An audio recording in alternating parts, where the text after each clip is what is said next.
સનાતન સંસ્કૃતિના 12 જ્યોતિર્લિંગમાંનું પ્રથમ જ્યોતિર્લિંગ એટલે આપણા ગુજરાતીઓનું ગૌરવ સમાન સોમનાથ મંદિર, જેના પર થયેલા હુમલાને 1000 વર્ષ પૂરા થયા છે અને છતાં પણ અડીખમ આપણી સમક્ષ ઊભા રહેલા સોમનાથ મંદિરમાં સ્વાભિમાન પર્વ ઉજવાઈ રહ્યો છે. જોઈએ તેની ઝલક.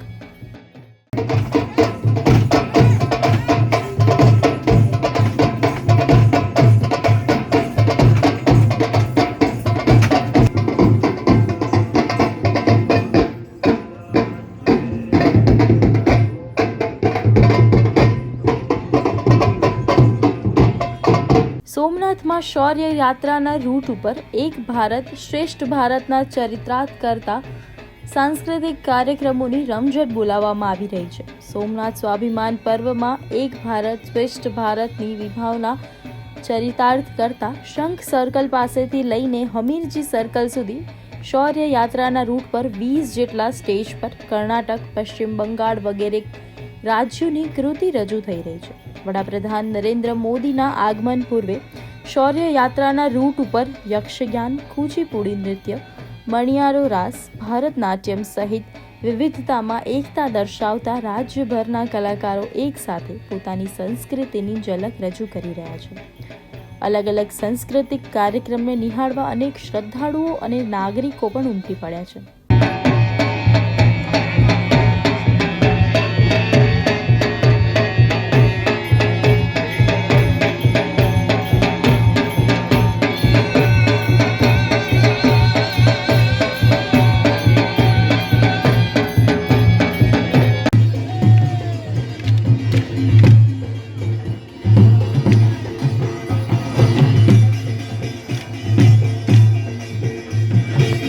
પ્રધાનમંત્રી નરેન્દ્ર મોદીના આગમનને લઈને સોમનાથ ખાતે આહિર સમાજ દ્વારા ઐતિહાસિક મહારાસનું ભવ્ય આયોજન કરવામાં આવ્યું છે.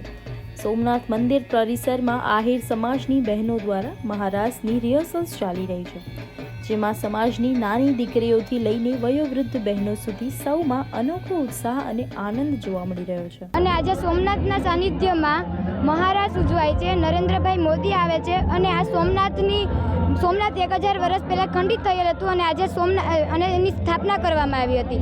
અને પછી આજે નરેન્દ્રભાઈ મોદી આવી રહ્યા છે અને નરેન્દ્રભાઈ મોદી એટલે એના માટે એટલો ઉત્સવ થઈ રહ્યો છે અમને સોમનાથમાં કે અમે અહીંયા મહારાણી રાસ કરી રહ્યા. આ મહારાસ માત્ર એક નૃત્ય કાર્યક્રમ નહીં, પરંતુ આહિર સમાજની સંસ્કૃતિ, પરંપરા અને સ્વાભિમાનનું પ્રતીક બનીને રહેશે, જેમાં 1000 આહિરાણીઓ એક સાથે મહારાસ લઈને સુંદર દ્રશ્ય ઊભું કરશે.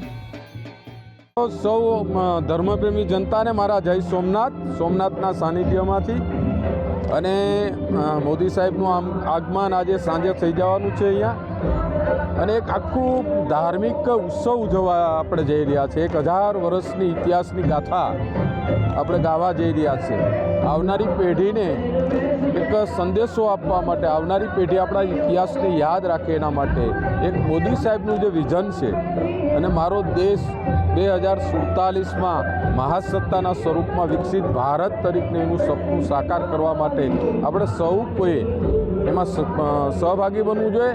અને એ માટે ભોળિયાનાથના આશીર્વાદ લેવા માટે જ્યારે મોદી સાહેબ આજે પધારી રહ્યા હોય ત્યારે અમે આહિરો પણ, અમારી આહિરવાની અમારી બહેનો, અમારી માતાઓ, દીકરીઓ પણ એમાં પાછળ ના રહીએ અને અમારા ઓરિજિનલ પહેરવેશમાં દાગીનાઓ સાથે આજે આ તો ખાલી 100 દીકરીઓ આવી છે.